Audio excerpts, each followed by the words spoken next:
Interesting point, because you have to, when you're a manager, you have to stand up. You know, you pay education of young players with points. I play a young central defender of 20 years old. I know he will cost me points in the season. And I have to stand up for that. If I play a 28-year-old centre-back, maybe less talented, it will cost me less points. But I will not give a chance to a young player. And at some stage, I must say, as a manager, sometimes you feel lonely to stand up there and say, no, I want this boy to play because he deserves it. But just to deserve it, I know as well that he will make mistakes.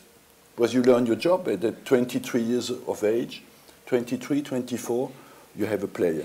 But until 23, we make up and down. Just want to say how Paul spoke about is how terrible the selection is for young people. To give you a number, between 16 and 20, people are professional. 67% of them are not anymore in football at the age of 21. Yeah, that's right. And not even in football anymore. At all. And at all. They go off the rails, don't they, Arsène, their whole life. And that is already the elite of the elite, the guys who are in the academies, you know, that shows you how difficult it is.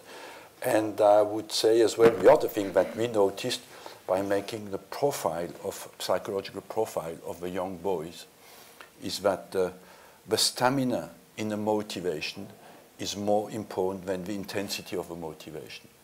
That means those who resist to frustration, when a guy has a low rate, for example, 0 to 10, is a 2 or 3 in stamina of the motivation, he doesn't survive.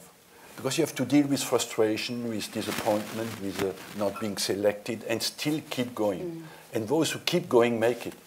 At some stage, it is a meeting of an attitude. All these guys, they have been questioned, you know, will he make it or not? And you had people who said, no, he will never make it. But they kept going, and at some stage, when you have the attitude, you meet somebody, I give you a chance. And that is always a meeting between an attitude and somebody gives you a chance in life. That's absolutely 100% for everybody. I think I don't own things in life to anybody, but there's only 3 persons that I own things.